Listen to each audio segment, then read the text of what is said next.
Alors c'est parti, on se retrouve pour suivre un petit peu des retouches photos en direct. On va commencer par cette photo là. Et là on voit qu'il y a quand même pas mal de choses à faire puisque là on est sur des tons plus basiques. Voilà, j'étais à 4200 Kelvin en température de couleur. J'ai dû faire une petite erreur, vous voyez, normalement je suis entre 6000 et 8000. Bon bah ça arrive, mais vous allez voir que c'est pas très grave. On peut rattraper ça assez facilement en post-traitement. Première chose à faire, on va suivre les mêmes étapes que j'ai dit dans la première vidéo. Donc la première chose, c'est la correction de l'objectif. Cette photo-là, je l'ai prise avec mon 24-70 mm. Donc ce que je vais faire, c'est que je vais l'appliquer directement ici. Hop, on va appliquer. Donc voilà, tout a été bien appliqué. Le Tamron 24-70 mm.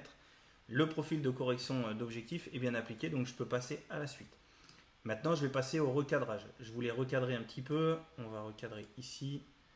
On va recadrer là aussi, voilà, pour concentrer un petit peu plus sur eux2, voire même modifier un petit peu l'orientation.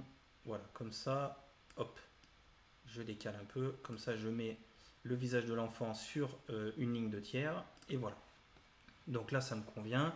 Ensuite, je vais agir sur la courbe de tonalité. Hop, je vais pousser un petit peu les différents réglages. On va augmenter les ombres. Voilà, donc là, j'ai un contraste qui est pas mal du tout. Voilà, là, le contraste me plaît. Alors, bien évidemment, il y a encore des petites choses à faire, mais là, ça me plaît pas mal. Je vais réduire quand même un peu les hautes lumières.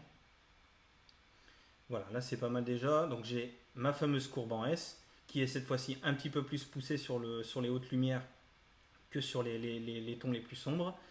Ensuite, je vais aller sur les réglages de base et cette fois-ci, je vais toucher un petit peu l'exposition parce que globalement, l'exposition sur la totalité de la photo est un petit peu sous-exposée. Donc, je vais venir pousser un petit peu ça. Voilà. Mais pas trop non plus, hein, voilà. Pas plus que ça. Là, comme ça va le faire. Je vais voilà, pousser un petit peu les hautes lumières pour donner un petit peu plus de peps aux tons les plus clairs. Les ombres, est-ce que je les retouche? Oui, je vais quand même les déboucher un petit peu, surtout au niveau de la veste, comme ça on garde un petit peu de détail au niveau de la veste de la maman et celle de l'enfant avec ce rouge bien pétant. Le blanc, si je l'augmente ou le diminue, voilà, ça fait ça. Je peux le pousser encore un petit peu celui-là. Et le noir, lui, par contre, je vais venir voilà, le pousser un peu pour que mon histogramme vienne lécher le bord gauche de l'histogramme. Donc là, c'est pas trop mal. Je vais régler ma balance des blancs, que j'ai pas faite, effectivement. Donc là, on va la pousser un petit peu plus. Voilà. Alors si je mets, hop, ça risque d'être un peu trop. Non, ça va le faire. Là, moi, ça me plaît. Ça me plaît beaucoup parce qu'il y a le bois qui retrouve une belle couleur naturelle. Donc ça me plaît beaucoup. Et j'ai des visages qui voilà, retrouvent un ton un petit peu plus chaleureux. Et ça me plaît beaucoup. Je vais même le pousser jusqu'à 6000. Voilà, comme ça. Et là, on est pas mal du tout sur cette partie-là. Donc, on viendra retoucher ces zones un petit peu plus claires avec les filtres hein, pour faire de la retouche un petit peu plus localisée. Mais pour l'instant, là, c'est pas mal du tout. Texture, clarté, correction du voile, je n'en ai pas besoin ici. La vibrance, la saturation non plus. Moi, pour l'instant, ça me convient comme ça. Ce que je vais faire, c'est que je vais passer à la couleur. Et là, la couleur, si je retouche le rouge, alors si je vais trop loin, ça fait quand même un rouge un peu trop pétant. Je vais juste le baisser un petit peu. Voilà. Faire quelque chose de plus sobre pour que ça se marie un petit peu mieux avec l'arrière-plan qui est plus sur des tons moins vifs. Donc là, voilà, là ça me plaît mieux. Le rouge est un peu moins pétant, un peu moins flashy. Ça correspond mieux à l'ambiance de la photo et notamment de l'arrière-plan. Ça se marie un petit peu mieux, en tout cas à mon sens. Donc le rouge, je vais le laisser comme ça. Je vais partir sur le orange. Le orange, voilà, l'orange, j'ai même pas besoin de trop le retoucher en fait. Non, je vais le laisser comme ça. Même en le désaturant, non. Je vais le laisser comme ça. Je vais pas toucher le orange. Donc vous voyez, hein, c'est ce que je vous ai dit dans la première vidéo. Certaines fois, vous allez toucher certains réglages. Sur d'autres photos, vous allez faire l'inverse. Voilà. Le tout est de tâtonner et de voir ce qui fonctionne et ce qui fonctionne moins. Là, c'est pareil. Je veux pas retoucher plus le bois. Ça me va parfaitement bien. Par contre, le bleu, voilà, il y a son chapeau qui est bien bleu, donc on peut aller intensifier tout ça, ce qui va permettre de créer un peu du contraste. Donc, hop, on va le faire comme ça. Donc là, si je pousse un peu trop, c'est un peu trop violent. Mais là, ça me plaît beaucoup. Là, c'est plus sobre. On a des couleurs qui sont encore assez naturelles et qui sont intensifiées.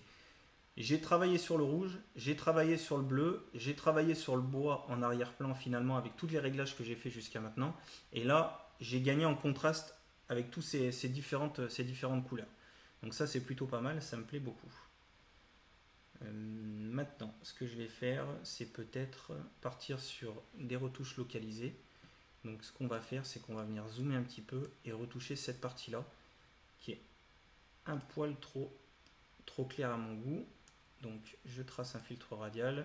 Vous pouvez y aller au pinceau de retouche aussi, mais là, le filtre radial va largement faire l'affaire. Hop, je regarde l'incrustation, c'est parfait. Et je vais venir baisser un petit peu les hautes lumières. Voilà, juste un petit peu, histoire de casser toute la zone blanche. Je ne veux pas forcément tout enlever. Vous voyez que là, par rapport à avant, voilà, là c'est vraiment très blanc, donc c'était ce qu'on avait avant que j'applique le filtre radial. Et là, vous voyez que je vais récupérer du détail. Je vais récupérer un petit peu de texture et je vais créer un petit peu une ombre ici, ce qui fait que je vais récupérer un peu de contraste sur cette partie du visage qui n'en avait pas juste avant. Alors si je pousse un petit peu l'ombre, non, je vais même la laisser comme ça. Le blanc, si je l'enlève, ça enlève trop de contraste. Et ça, je vais laisser aussi comme ça. Hop, je vais laisser comme ça, je dézoome. Et vous voyez que là, on est quand même, c'est quand même plus intéressant. On a un contour de visage qui est plus sympa et qui est moins agressif en termes de luminosité. Pareil pour le front de la maman.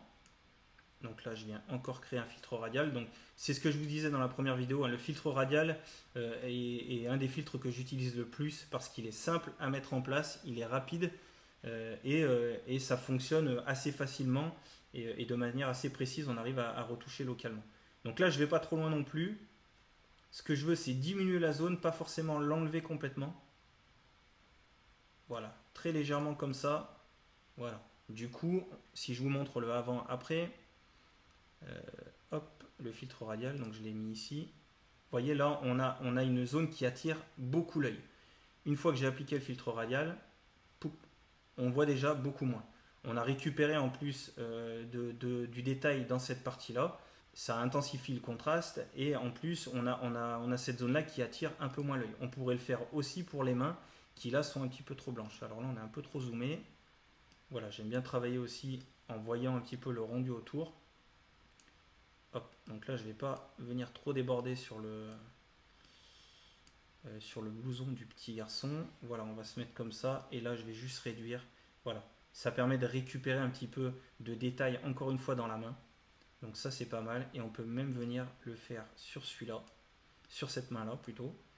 Hop, et venir faire un petit peu la même chose pour les hautes lumières pour venir rattraper tout ça.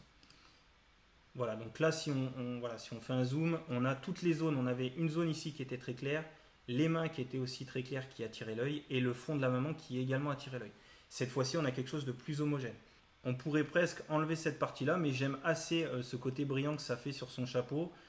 On peut peut-être y aller rapidement au pinceau de retouche, mais vraiment pour faire ça très légèrement, on va... Voilà. J'aime bien quand même le contraste que ça apporte sur son chapeau, donc je ne vais pas trop le retoucher. Juste baisser un petit peu. Voilà, pas plus que ça. C'est vraiment très léger.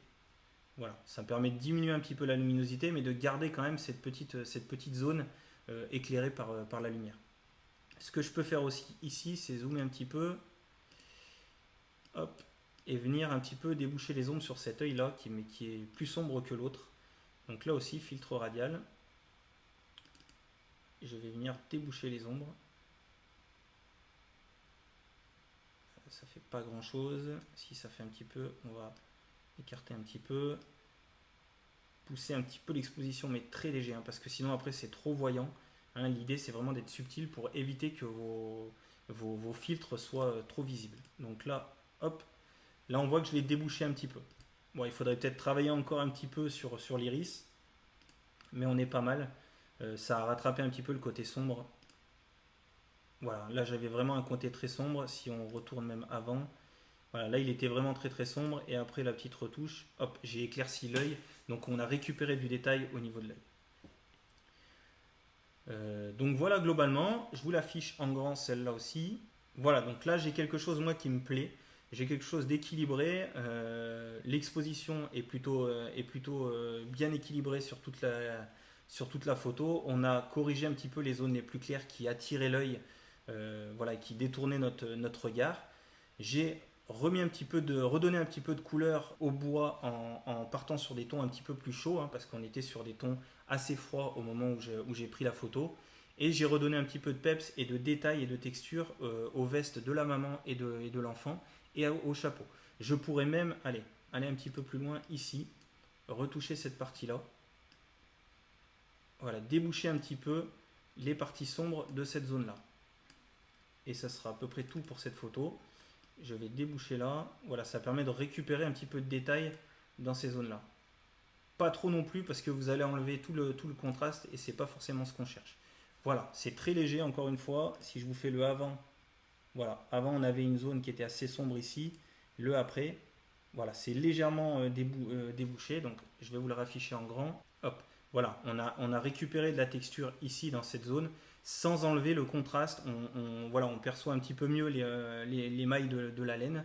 Donc voilà, ça peut être fait par petites touches comme ça. Donc là, ça me plaît beaucoup. Les couleurs sont aussi à la fois assez marquées avec le rouge, le bleu et le marron derrière qui est mis avec l'arrière-plan. On a intensifié les contrastes, on a travaillé sur toutes ces couleurs-là, mais sans... voilà, moi je voulais un rendu assez... qui était cohérent avec l'arrière-plan, donc j'ai pas utilisé des couleurs pétantes. Encore une fois, tout est question de ce que vous voulez vraiment faire et de ce que vous voulez obtenir comme rendu, hein. C'est ça qui va dicter de la même façon que les choix que vous faites à la prise de vue, et j'en ai parlé dans tous les précédents cours.